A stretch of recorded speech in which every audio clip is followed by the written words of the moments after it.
Those Who Leave and Those Who Stay by Elena Ferrante, translated from the Italian by Anne Goldstein and dramatised for radio by Timberlake Wertenbaker, starring Monica Dolan as Lena and Anastasia Hilly as Lila. Episode 2. It started happening again. The dissolving boundaries of the world. Remember, like the night of the fireworks, those years ago, when I saw Reno dissolve in front of me. My heartbeats felt like they could explode, the interlocking solidity of objects. The walls were crumbling. There was a violent knocking in my throat. I wanted to go to Enzo. But no. I decided I would take care of things myself, with the factory, the students, and even with my own mind, which was collapsing. The next day, despite a fever and a sore throat, I went back to the factory. There were 4 students this time, pasting placards on the boundary walls calling on the workers to join the struggle. A boy ran up to me. Everything all right, comrade? Get out of my way. Don't you recognise me? I was at the committee meeting. I heard you speak. I don't want anything to do with you or your friend. You don't want this leaflet? Look, you should be in bed or in a classroom instead of handing out densely written leaflets to people who can barely read. But we want to change that. Making them read things they already know, that they experience every day. They could tell you even worse things, unrepeatable. Now, listen, I'm tired. I have to work. Be a good boy and go home. Comrade! You cross that line, worm, and I'll shoot here. Go on then! Shoot me!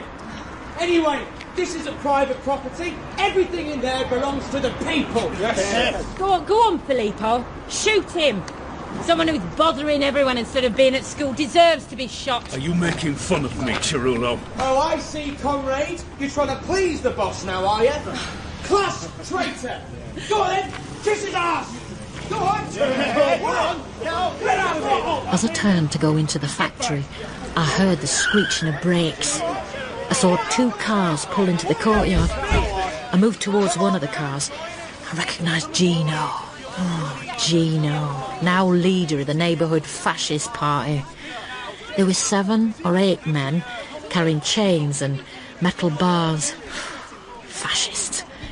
Fascists like Don Achille, Stefano's father, like the Solaras, father and sons. Even if they sometimes call themselves Christian Democrats, the fascists I had hated ever since I was a little girl. Nothing had changed. Okay, boys, let's take care of these pits. Dario, the boy I'd been shouting at, was the first to rush towards them, saying something useless in Italian like, "Stop it, you have no right." And he turned to his friends for support. Don't turn around, you idiot. No, never lose sight of your enemy. Don't you know how to fight? One of the men punched Dario in the face, knocking him down. Calm down. An obese boy went towards Dario, but someone hit him on the arm with a chain. He grabbed the chain and they both tugged at it. Gino came behind the student and hit him on the head. I didn't know what to do. I ran towards the bleeding students. Some of the workers now also ran out and tried to stop the attackers. This is a massacre. We didn't ask you to come here. We're going to get hatchet. We better go, boys. But as Gino got into the car, he saw me. Well, is that you, Lila? You acted the lady, bitch. And look where you've ended up. Some people will be interested to know where you've been hiding. When I went into the factory, it was clear everyone held me responsible. But something changed. 2 groups formed. One wanted everything to go back to what it was, but a small group asked me to go to Bruno Sacavo with some modest wage demands. All I felt was fear. If Bruno fired me, I'd lose the salary which, however miserable, allowed me to love Enzo without considering him necessary to my survival, and Ranuccio's. I decided to find Nadia that evening and tell her to stop this student nonsense. I took Renuccia with me. I went up the stairs we'd gone up all those years before, Lena, when you invited me to Professor Galliani's party. I remembered every moment of that night. I rang the doorbell, and Professor Galliani opened the door. She was just as I remembered her from that party. Polite, ordered, like her house. Is Nadia here? No, she's out. When will she be back? I don't know, 10 minutes, 2 hours. She does what she likes. Could you just tell her that Lila came to see her? It's urgent. Do you want to tell me? I looked past her at the ancient furniture, the lamps, the book-filled library. I felt I knew nothing about this other Naples. I turned to go. Ah, they're here. Nadia, there's someone to see you. Professor Galliani called out for Nadia again, but the next person to walk into the room was Pasquale. So, that's where you go after work, eh? What's happened to you? You become a servant of these people now? You don't understand. Lila! Right. Lila, I'm so glad you're here. We have to talk. Come into my bedroom. Dario's there. Armando's patching him up. It's a good thing we have a doctor in the family. Armando, this is Lila. I told you about her. So what have you done, sending those students to the factory? Now, I'm at risk of being fired. The fascists have come and everyone is angry. You tell your students not to come to the gates. I'm asking you to stop before there's more trouble. That's all I came for. I'm off. I'm very glad to see you, Lila. I'm sorry I didn't hear your speech at the meeting, but it had a profound effect on all of us, and we wanted to put it in writing. And what I want to say to you is not to worry. We'll support you and your comrades in every way we can. You should have informed me you were planning this. Right, you're a doctor, aren't you, like your father? Mm-hmm. Now tell me, at this moment, are you risking your job? Could you end up on the street, eh? Competing for who's most at risk is wrong, Lila. Actually, Armando's been arrested twice and I have 8 charges against me. So no one here takes more risk than anyone else. We're all on the front line, Lila. Oh, really? So when I lose my job, I can just come and live here and you'll look after me and my son? Yes, if that's what you want, yes. Understand that I'm in the service of the workers, but they need leading. And you're the one to lead them. All from this comfortable flat full of books. Listen, Nadia, I don't need instructions from you on how to smash everything. That's why we value you, comrade. I'm tired. I have a headache. Take me home. Oh, don't pull back, Lila. We're with you. Okay. Yes, you Renuccia, are. come on. We're leaving. So soon? May I ask you something, Lila? Where did you study? Mama, Lila has to go. Will you please let me have 2 words, Nadia? Lila, where? And what did you study? Nothing. Nowhere. I stopped after 5th grade. Why? I don't have the ability. Elena Greco had it. That's not true. If you had studied, you would have been as successful as Greco. It's my job to know these things. Look, you insist on education because it's how you earn a living. But studying is useless. It doesn't even improve you. In fact, it makes you more wicked. Well, has Elena Greco become more wicked? No, not her. Why not? Because, Professor, we made a pact when we were children. I'm the wicked one. Come on, Renuccia. Enzo mustn't know about any of this, Pasquale. He's like to go and beat up Gino and the fascists if he hears. And from now on, you're going to leave me in peace. You and your student revolutionaries. Listen, Lila, you're afraid of losing the few pennies Sacavo gives you, and you're right.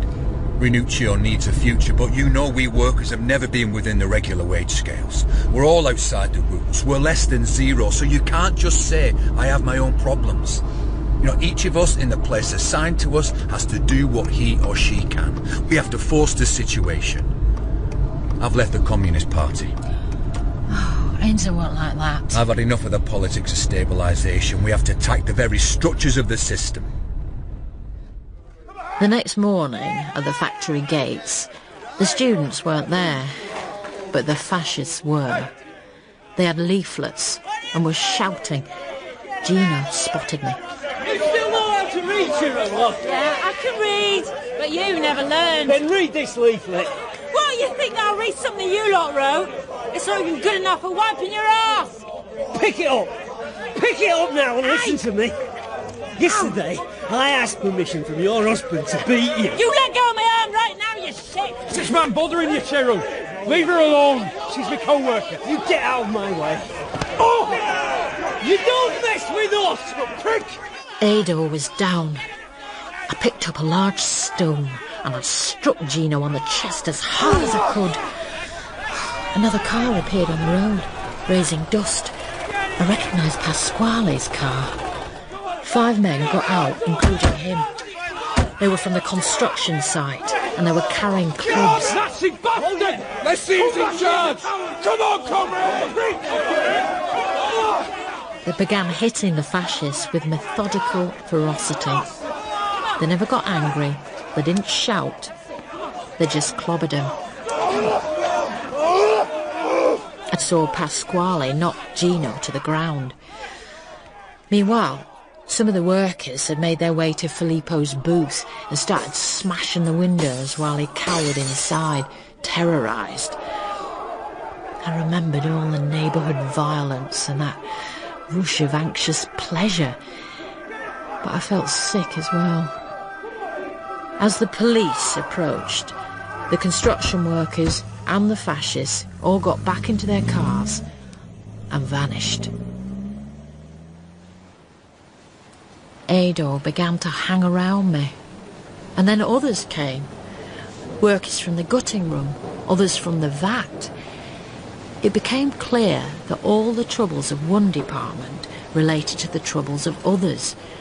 All were links in the same grim chain of exploitation.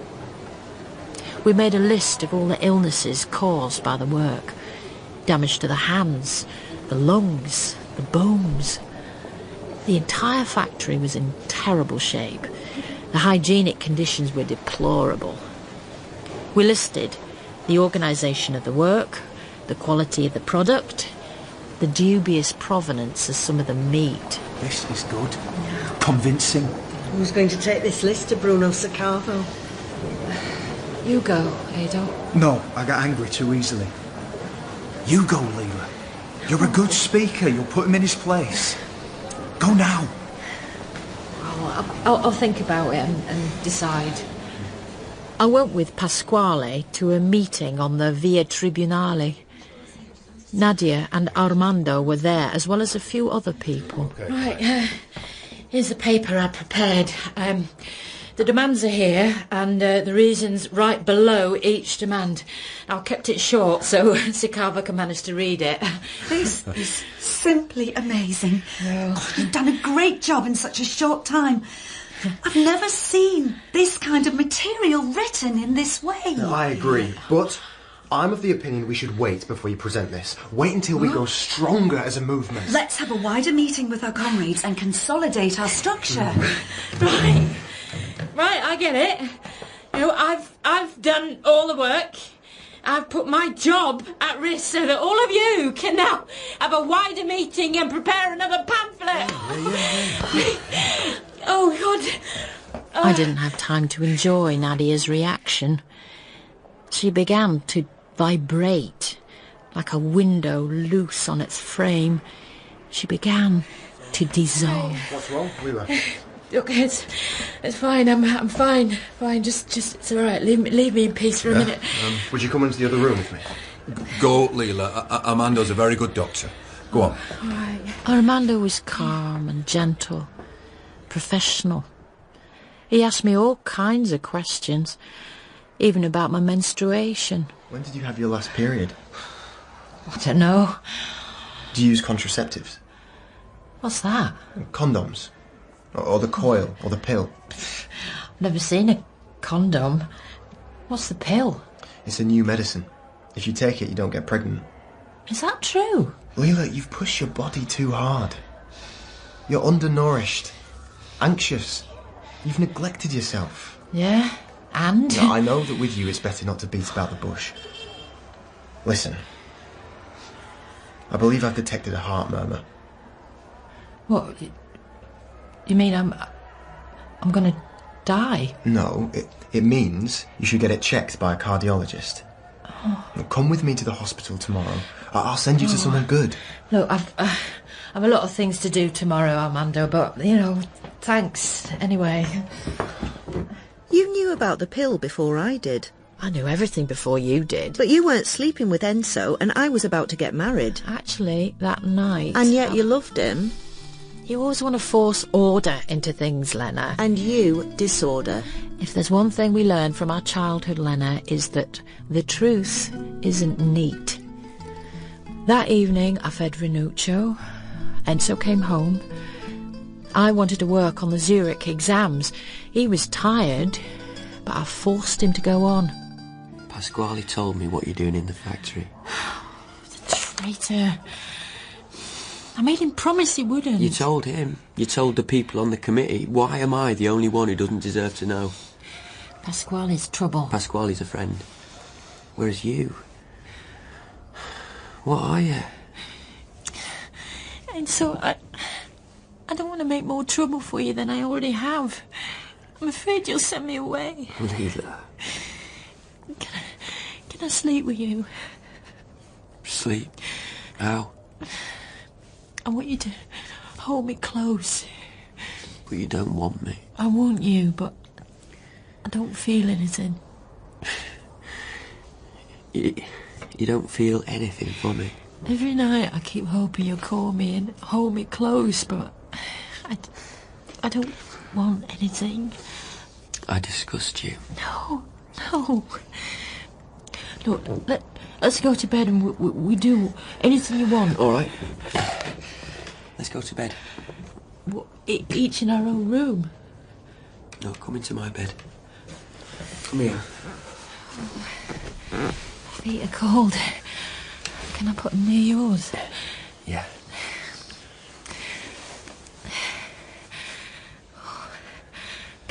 Can I caress you a little? No. Leave me alone. Can I sleep? Yes, Lila. Sleep. When I woke up the next morning, Enzo wasn't there. He'd left the table set for me and for Renuccio. He'd gone to work without a word, keeping his thoughts to himself, as always. I went to the factory. Well, Cheryl, have you made up your mind to take our demands to Sacavo? Well, I have to cut the meat now, Edo. I'll make my own decision. What the hell am I doing? Why did I make that list?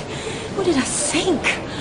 Starting from here, me and the others are going to join the victorious march of the proletariat. To become what, eh? Workers who slave from morning till night but are empowered. Take up your responsibilities now. Do what you really want, which is to frighten Sacavo and stop him from screwing the workers in the drying room. Because that summer, in Ischia, those drinks, that house where Nino and I first made love, it was all paid for by this place, from this evil smell and from slave labour. Look at this revolting yellowish pulp spurting out. Where does this meat come from? But at that moment, Bruno Sacavo's secretary came to find me and told me I was wanted in his office. I always knew Michele Solara would one day reappear in my life, but finding him in Bruno's office terrified me. Can you believe it?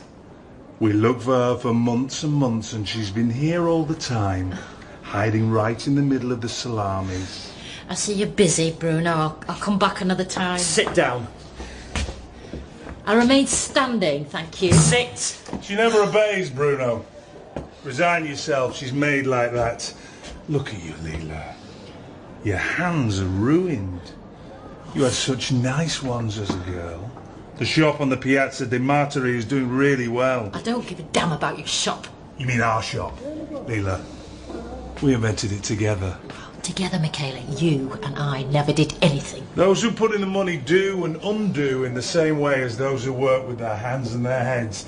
You don't know how many people I can make happy or ruin just by signing a cheque. Alfonso has earned enough money in the shop to start a family, but he didn't want to. He kept poor Marisa waiting as a permanent fiancée, so as his employer I persuaded him, and now the wedding is going to take place in June. And if you'd continued to work for me, I'd have given you everything. You would have been the queen, instead of this. I'm also getting married. To Gigliola. I'd invite you, but I don't want to embarrass you. We're going to transform Don Carlo's old shop into one of those stores where you can buy anything from soap to light bulbs. It's going to be called Everything for Everyone. Guess who Marcello has working in the new shop? Your brother Reno. So you've reduced Reno to being your clerk? You abandoned him. And Marcello helped him. That should please you. Nothing you do pleases me. I felt weak. The room was undulating. I took the list out of my pocket. I'm talking and she takes out a piece of paper and wants to leave. You think you hired a worker? Let me tell you, that woman is much, much more. If you let her, she'll turn everything you have into gold. But she's got a crazy streak. See? She thinks she can do what she wants. She doesn't understand what she can and can't do. That's because she's never found a real man. A real man puts a woman in her place. But with Lila, it's difficult. Look at her. She has a small arse, small eyes, small tits. She's just a broomstick. But you just look at her and you want to screw her. I felt a violent bump inside my head. The room was still swimming. I grabbed the bronze ashtray from the desk, full of butts and ashes, and I aimed. I was weak. I missed. You think you work for Bruno Saccarvo, Lila? You're wrong. He's been in my mother's little red book for a long time, and that book is a lot more important than Mao's little red book. So, Cirulo, you work for me and only me. Understand? Leave her, Mika. You're going too far. Sorry. You're right. But Lila makes you go too far. I unfolded the list of demands. I put it on Bruno's desk. Bruno found me later in the afternoon. He waved the paper with the demands and started shouting. What is this, Lila? Are you crazy? You people want to have coffee in bed in the morning? Are you trying to ruin me? This is the last time you'll see me, Bruno. I took off my work apron. I went out of the door. I closed it behind me. I didn't say goodbye to anyone. I walked for a long time in the cold wind. I went home, and I told Pasquale and Enzo to go and find you. I listened, only occasionally asking questions. I read guilt in your face. I knew that the life you described could have been mine, and if it wasn't, it was partly because of you. We moved to confidences. I wanted to discuss men, sexuality. I did too, but we didn't have the language then. Sex has been nothing but a disappointment. It's never given me any pleasure. Even with Nino? Even with Nino. I just can't accept a man inside me. Enzo? He's so gentle. Well, I haven't tried. I can't. For me, it's not like that. Well, that's not what you wrote in your book. All that dirty stuff on the beach. I can't remember what I put in the book. Well, you convey very well the bother of sex. But now, you're hiding what you felt? I remembered what Nino had said. That you were badly made when it comes to sex. Should I tell you I'd seen him? That he had another son? I didn't. We both hid things from each other. I never told you Alfonso was gay. He thought I knew. He was surprised you hadn't told me. Secrets. Friends. You have a temperature, Lila. Go to sleep. I want to go back to the neighbourhood. It could be dangerous. As soon as I'm better, I'll go back. But why? I can't wait to get away. You're strong. You remember when we walked on the Stradone into the tunnel on our way to the sea? You got stronger the further away we went. But I was frightened. You're never frightened. Look at what you've just done. I'm frightened when I'm away from the neighbourhood. Don't go back. Remember, you promised that if something happens to me, you'd take Renuccio. I took action on your behalf. And I realised I could help you much more than I thought, because I would soon be part of a powerful family. I called Pietro and I told him about you. He told me about a Greek scholar from Pisa who was obsessed with computers. Then he told me to ring his mother, Adele. I'll see what I can do. Let me think. Meanwhile, can I give you some advice? Of course. Don't be timid. You're a writer. Use your role. Make something of it. These are decisive times. Everything is turning upside down. Participate. And begin with the scum in your area. Put their backs to the wall. How? How many times do I have to say it?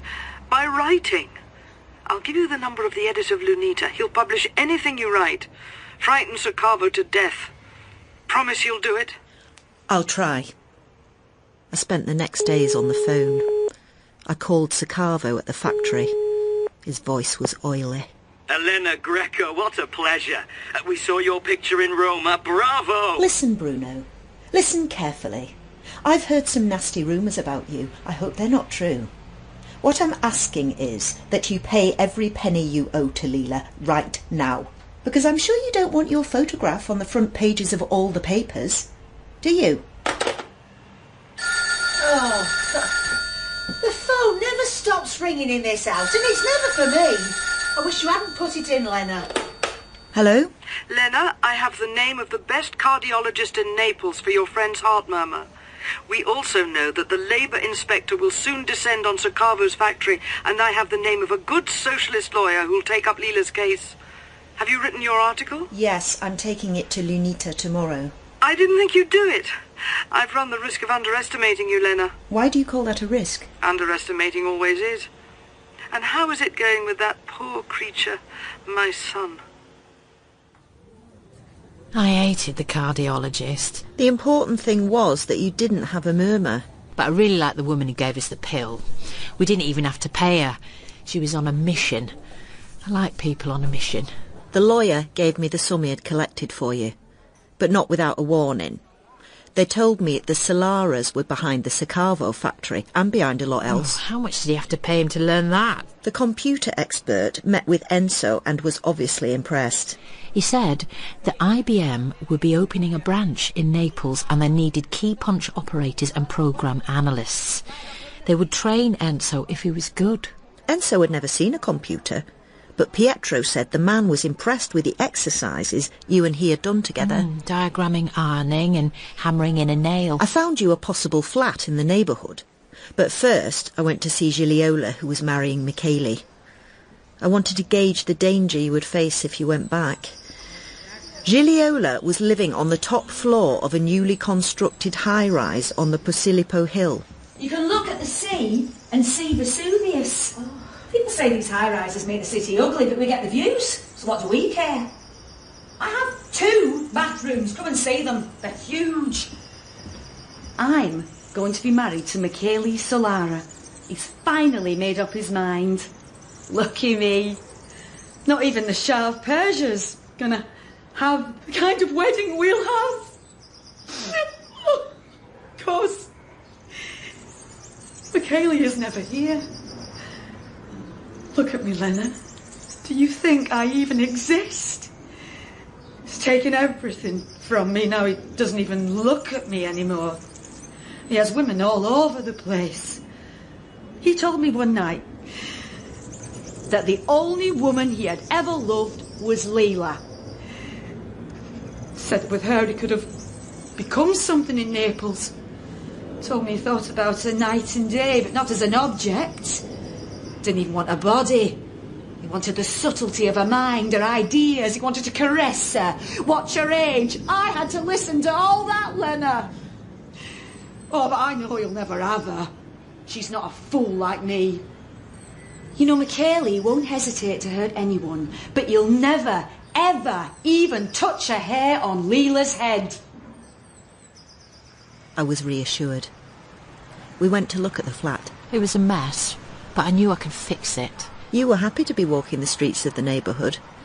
You showed the streets to Rinuccio. And suddenly, there on the street was Mad Melina with her grandchild, the daughter of Stefano and Ada. That's you, Lila. I didn't recognise you. You've gotten ugly.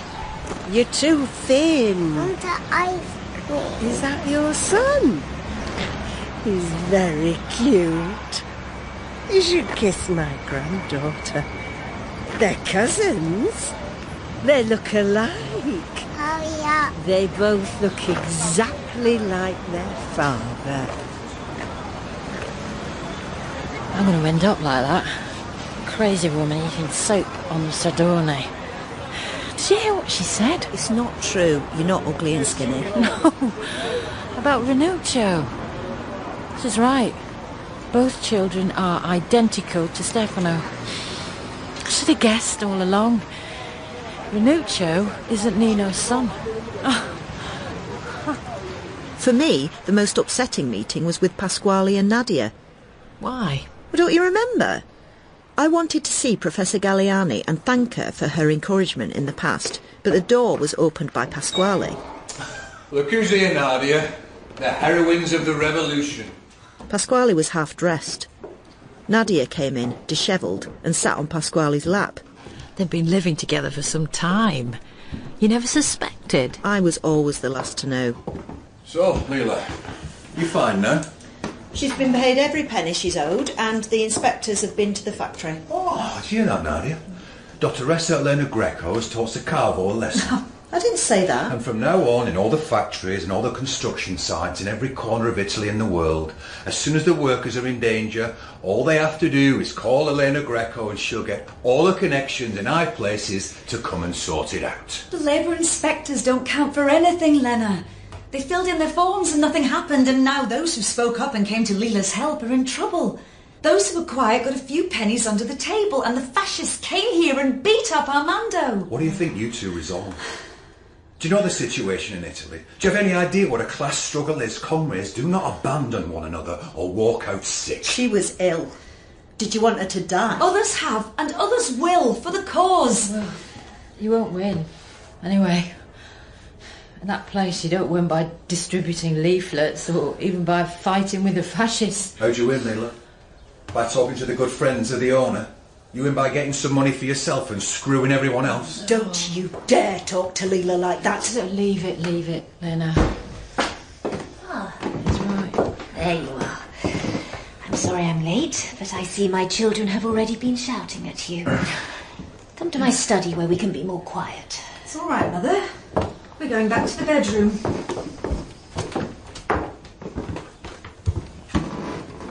I'm very happy to see you, Lila. So, Lena, I hear you're getting married. In church? No, we're having a civil service. And you, Lila, are you going to Elena's wedding?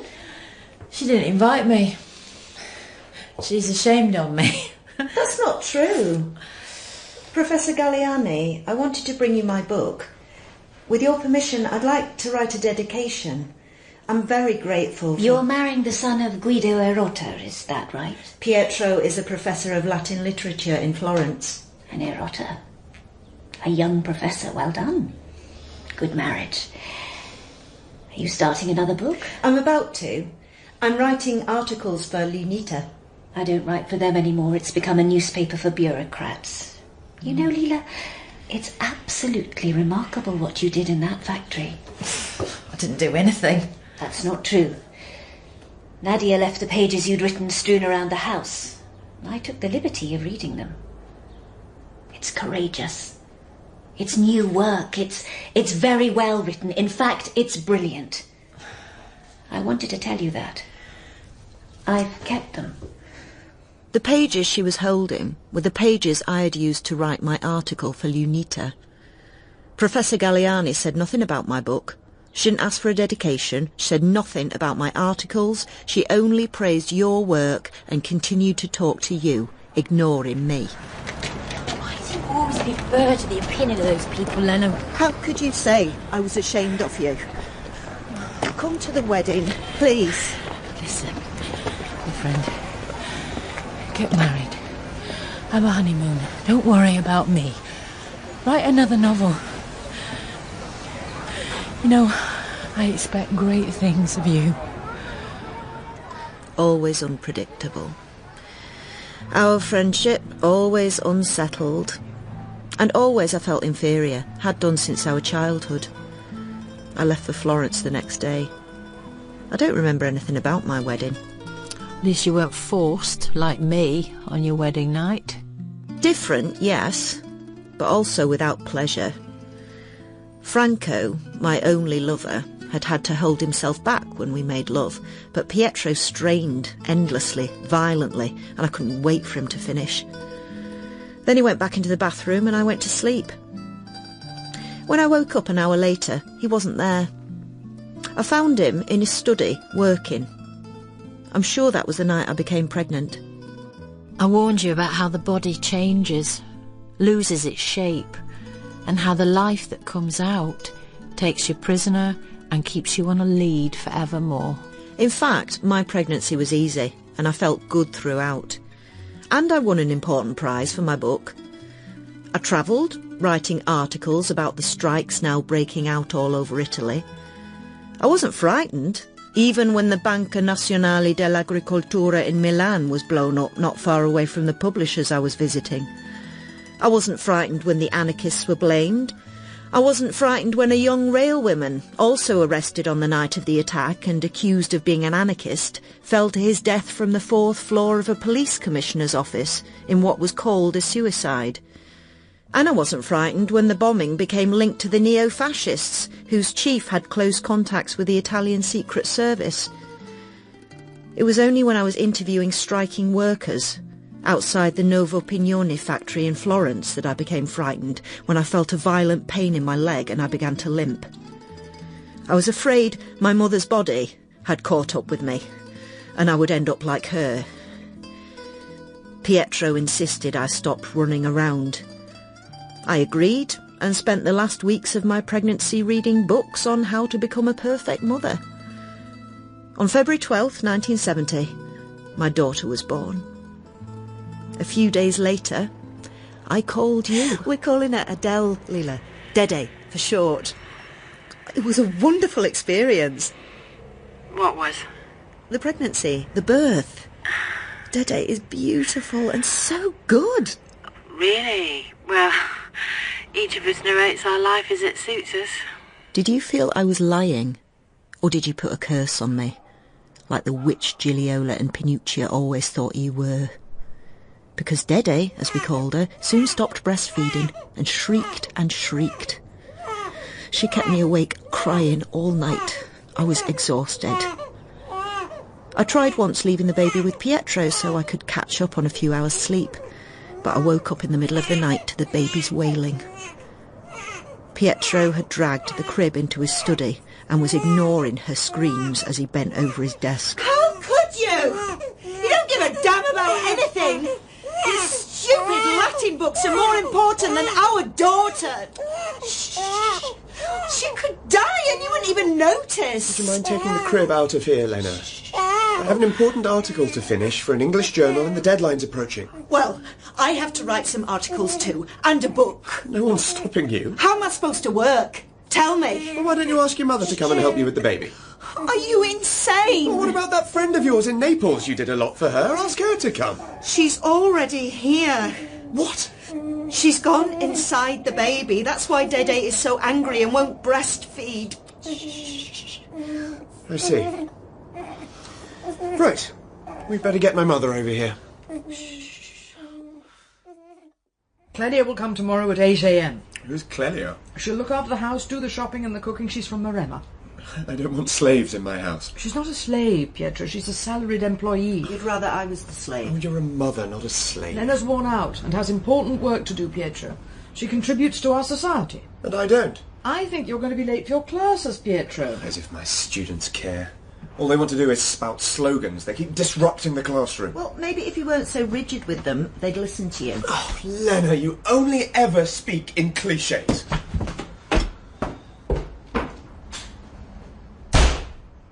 Oh, dear. The poor boy. It's always hard to live up to a famous name. Lena, you've been limping again. I made an appointment with the doctor, and this afternoon we're going to the hairdresser's, and after that to a bookshop which specialises in feminist writing. Feminist? Maria Rosa's into all that. These women believe you can separate the feminist question from the class struggle. I have serious doubts about that, but you should read them anyway. You should read and see everything. I had time to write now. But write what? I began to call you. It was as if I needed to crouch in your shadow to get anything done. You weren't forthcoming. We talk like mothers, boasting about our respective children. I couldn't confess to you that I found Pietro confining and even boring, and that I was becoming attracted to other men. You kept talking about male film actors I never heard of. And you kept talking about Enzo. Enzo's working in a factory outside Naples, Lena. They've rented an IBM computer and he's the systems engineer. What does that mean exactly? Oh, he diagrams manual processes by transforming them into flowcharts. Really? And do you know how much Enzo is earning now he's in charge of all that? 148,000 lira a month, and they've asked me to be his deputy. I studied the company point by point so that when we put it into the computer, the owner also wants me to take a course. I'm so excited. Aren't you pleased for me? How are you? I'm pregnant again. It was now clear to me that at the university, Pietro was considered a dull man, very remote from the keen activism of his family, an unsuccessful erotta. And I couldn't help agreeing. But I learned not to say what I thought. One night the phone rang. Hello? Very late. Is Lena there? Yes, hold on. Lena, it's your friend from Naples. Please tell her not to call at this hour. Lila? Lena, do you remember Dario? The student I told you about, the one who was handing out leaflets at the Sacava factory. He's been beaten to death, right outside his school in Piazza di Gesù. It was Gino's fascists. And you know who's behind them? Michela Solara. Are you sure? Yes, it's well known. And they're blatant now. Even Pasquale's been beaten a couple of times. He's lost his front teeth. And Enzo fought with Gino one night right in front of the house. Oh, that's terrible. Do you remember what it was like when we were little? And even in before, with Don Achille and Pasquale's father? That war in front of us, well, it's worse. Or it's the same. Remember how I told you when I was a child it was a woman who'd killed Don Achille? But everyone thought it was Pasquale's father because he was a communist and he was put behind bars. Remember? But think about it, Lena. Think. Yes. Who had most to gain from that murder? Who wanted to have total control of the money-lending market? Who? You don't mean... Manuela Solara, the mother of Michela and Marcello, the one with the little red book. She killed Don Achille. I couldn't sleep that night. I started writing. I wrote fast, furiously. I wanted to finish the book before the new baby came. And over the next months, I did. I sent the book to Adele. I waited. She didn't call. Finally, she came to see me. Look at you, Lena. That baby's going to come out at any moment. How's my son? Oh, I don't know. You didn't give him your book to read. What do you think of the book, Adele? Well... I think it's good. It's about violence. Listen, Lena, I won't beat about the bush. It's not good. Maybe you don't like the subject. Maybe it's too strong. The protagonist is unlikable. The dialogue is mannered. It's as if you're trying to be modern, but you're really confused. The earlier novel was vivid, new. This seems tired. It's pretentious. Well, maybe the publishers will like it. Send it to them if you want to, Lena, but they'll tell you it's unpublishable. I'm sorry. Have your baby and then start again. I'm going to forget about writing and become a housewife. I don't think you'll do that. Wait and see. A few hours later, I began to have labour pains. I took the bag I had prepared. I drove to the hospital, and a few hours later, my daughter was born. As soon as I came home from the clinic, I called you and asked if you had read my novel. You didn't even tell me you had a new daughter. I had to know what you thought. I felt you, only you, would understand. It was the most difficult conversation I ever had with you. I'd prepared a positive speech. It was so unlike you to start crying. I was baffled. Look, I told you, I don't know how to read anymore. I need your honest opinion. Look, you're the one with the education. You know what books should be like. You didn't like it then? Fine. Lila, what's wrong? It's an ugly, ugly book, Leno. It's not you. I didn't want to say this. Why did you make me? Do you understand?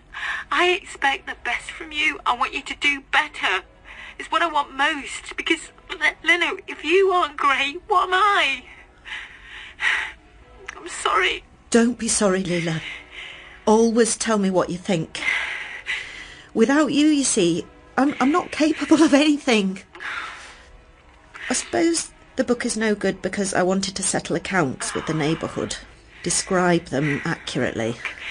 The disgusting face of things isn't enough for writing a novel, Lenu. Without imagination, it won't be a true face, but a mask. After that conversation, I fired Clelia and devoted myself to the house. Pietro seemed delighted when I declared I would never write again. And it was on a typical afternoon that the doorbell rang. Pasquale and Nadia walked in, carrying large military knapsacks. Well, Elena, look, I'm sorry I didn't have time to tell you we were coming. We got your address from Carmela. We're tired from the trip. Oh, do you mind if I take a beer? Well, oh, this sofa is so comfortable. Oh, sorry, my shoes are a bit dirty. When did you leave Naples? Can't remember. They'll let you off work. Work? No, I've worked too much. I'm resting. Lena? I heard some noise. Ah, you must be the husband.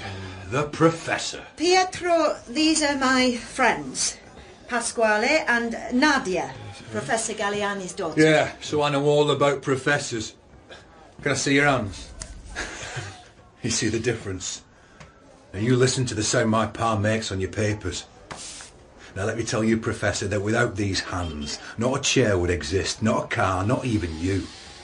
And if we workers stopped working, the plants would take over the cities and the Arno would flood into your fine house, and only those who have done physical labour would know how to survive, and you, with your books, would be torn to pieces by wild dogs. I'm not quite sure what you mean by that. Oh, no, you can't understand. When someone can't understand, you try to explain. There's nothing to explain, Prof. You better believe you're dead and you don't know it.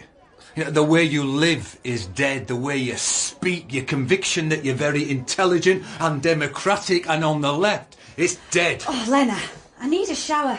Where's the bathroom? Well, I'll get you some towels. Are you staying long? They left a few days later, as suddenly as they'd come. I cleaned the house.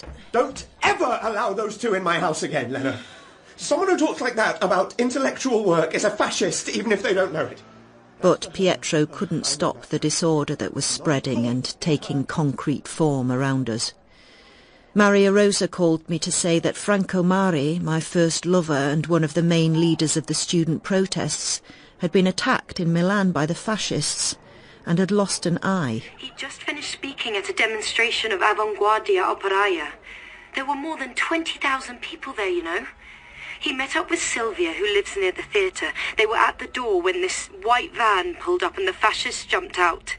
They beat him and they raped Sylvia. Thank God Mirko wasn't there.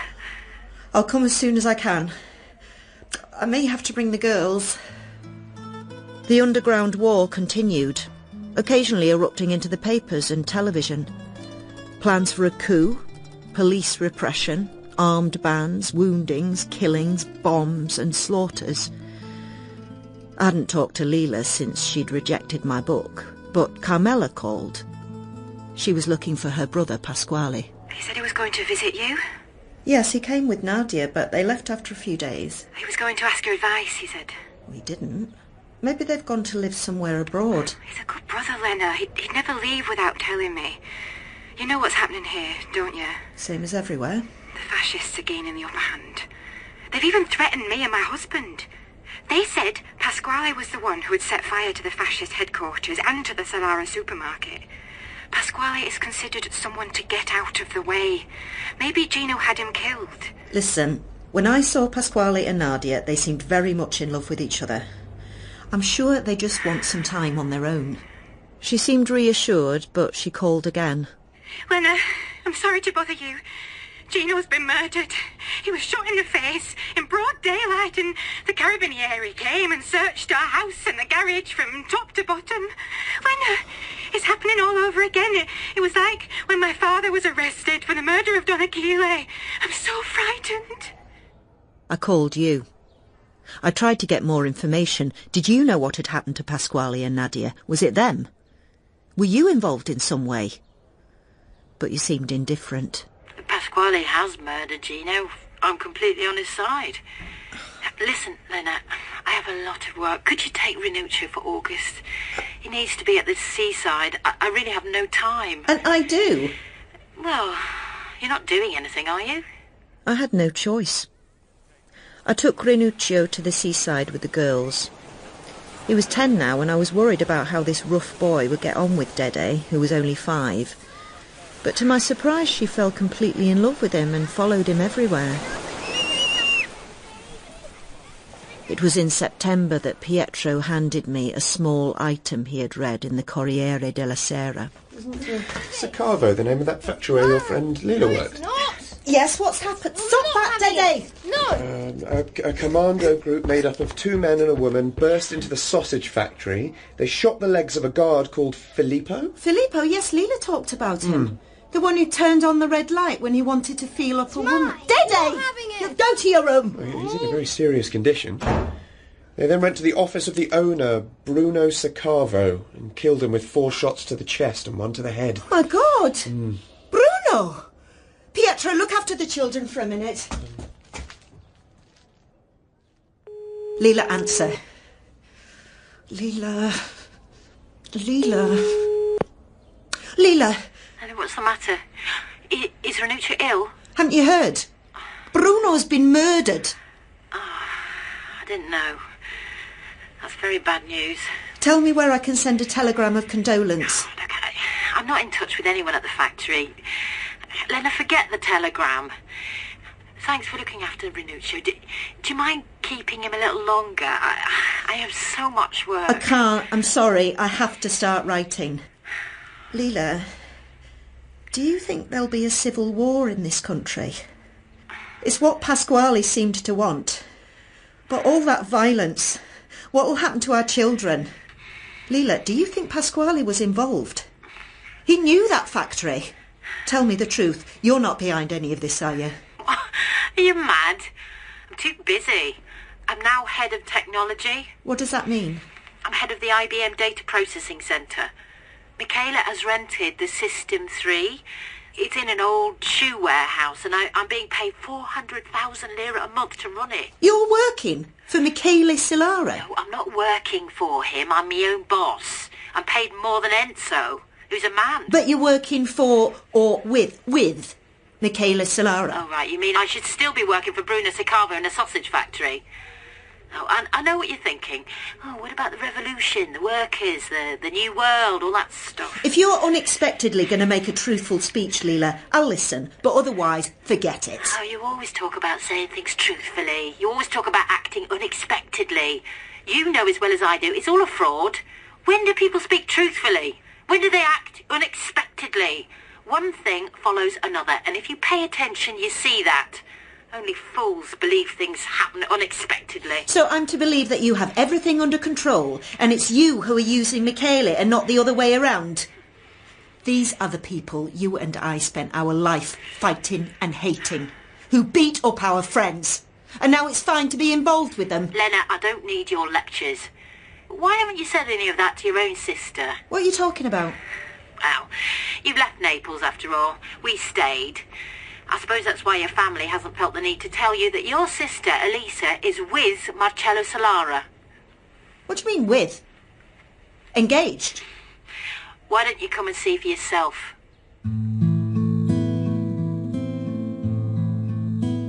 In episode 2 of Those Who Leave and Those Who Stay by Elena Ferrante, the part of Lena was played by Monica Dolan and Lila by Anastasia Hilly. Mother, Jane Whittenshaw. Adele, Sylvestra Latouzel. Pietro, Ferdinand Kingsley. Michele, Daniel Ryan. Carmela, Louise Calf. Enzo, Carl Prekop. Filippo, Nicholas Bolton. And Gino, Tom Bevan. Maria Rosa, Claudia Jolly. Bruno, James Joyce. Pasquale, Nicholas Gleaves. Teresa, Caroline Gruber. Dario, Tom Glenister. And Professor Galliani, Sarah Markland. Nadia, Jane McKenna. And Ado, Fred Haig. The students were Phoebe Marshall, Joe Bolland, Declan Mason and Nicholas Armfield. Those Who Leave and Those Who Stay by Elena Ferrante was translated from the Italian by Anne Goldstein, dramatised for radio by Timberlake Wertenbaker and directed by Celia de Wolfe. It was a peer production for BBC Radio 4.